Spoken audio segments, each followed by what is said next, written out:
அன்பார்ந்த தமிழ் சொந்தங்களுக்கு வணக்கம். இது நம்ம மிஸ்டர் பருவதமலை.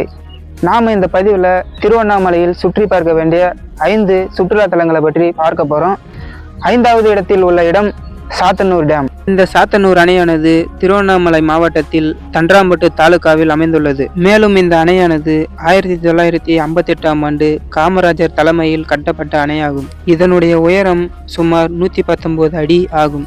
நீளம் சுமார் 329 மீட்டர். இந்த அணையானது சுற்றுலா மற்றும் பொழுதுபோக்கிற்காக பயன்படுகிறது. இங்கு அமைந்துள்ள பூங்கா குடும்பத்தோடு வந்து சுத்தி பார்ப்பதற்கு ஏற்ற இடமாக இருக்கிறது. இங்கு அமைந்துள்ள முதலை பண்ணை ஆசியாவில் மிகப்பெரிய முதலை பண்ணைகளில் ஒன்றாகும். 4வது இடத்தில் உள்ள இடம் திருவண்ணாமலை கிரிவலப்பாதை. திருவண்ணாமலை கிரிவலப்பாதையானது சுமார் 14 கிலோமீட்டர் ஆகும். பௌர்ணமி நாட்கள், சனிக்கிழமைகள், மேலும் கார்த்திகை மாத தீப திருவிழா அன்று அதிக அளவு கூட்டமானது கிரிவல பாதைக்கு வருகிறது.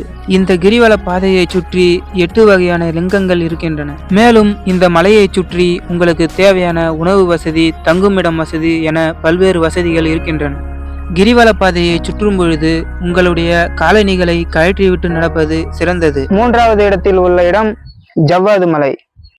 ஜவ்வாது மலை சுமார் 250 கிலோமீட்டர் சுற்றளவு கொண்டது. இதனுடைய உயரம் சராசரியாக 1160 மீட்டர் இருக்கலாம். இந்த ஜவ்வாது மலையில் பல்வேறு வகையான சுற்றுலா இடங்கள் இருக்கின்றன. இங்குள்ள பீமன் அருவியானது மலை உச்சியில் அமைந்துள்ள ஒரு அழகான நீர்வீழ்ச்சியாகும். வடபகுதியில் உள்ள அமிர்தி அருவியானது பசுமை மற்றும் அமைதி நிறைந்த இடமாகும். இங்குள்ள அஞ்செட்டி அணையானது நீர்த்தேக்கம் மற்றும் சுற்றுச்சூழல் மேம்பாட்டிற்கான முக்கிய இடமாகும். காவலூர் வானியல் ஆய்வகம் விண்மீன் ஆராய்ச்சிக்கான முக்கிய மையமாக இருந்து வருகிறது. இந்த மலைப்பகுதியில் தேன், பலாப்பழம் என சத்துக்கள் நிறைந்த பொருட்கள் கிடைக்கின்றன. ஜவ்வாது மலையானது இயற்கையின் அருங்காட்சியகமாகவும் தமிழர் மரபு சின்னமாகவும் விளங்கி வருகிறது. ஜவ்வாது மலையில் நடக்கும் கோடை விழாவானது மிகவும் புகழ்பெற்ற ஒன்றாகும். 2வது இடத்தில் உள்ள இடம் பருவதமலை. பருவதமலையானது திருவண்ணாமலை மாவட்டம் கலசபக்கம் வட்டம் கடலாடி கிராமம் பகுதியில் அமைந்துள்ளது.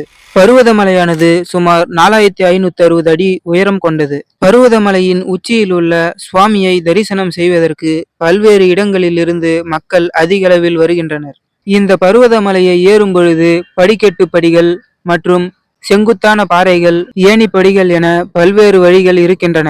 எனவே மலையேறும் பக்தர்கள் அனைவரும் மிகவும் பாதுகாப்பாக ஏற வேண்டும். பருவதமலை ஏறுவதற்கு பௌர்ணமி மற்றும் அமாவாசை நாட்களில் அதிக அளவு பக்தர்கள் வருகின்றனர். பருவதமலையை ஏறும் பொழுது பக்தர்கள் அனைவரும் அவர்களுக்கு தேவையான நீரை அதிக அளவு எடுத்து செல்ல வேண்டும்.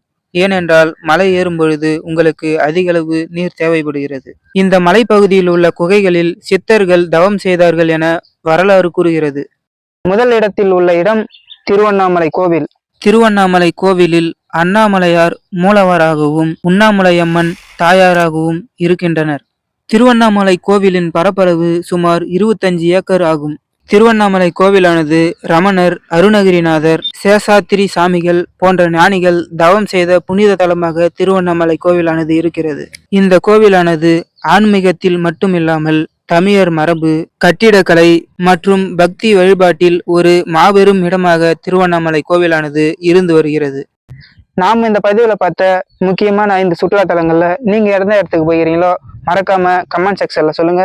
மேலும் பல முக்கியமான தகவல்களை பற்றி தெரிந்து கொள்ள மறக்காம நம்ம சேனலை சப்ஸ்கிரைப் பண்ணிட்டு ஃபாலோ பண்ணிட்டு போங்க. நன்றி, வணக்கம்.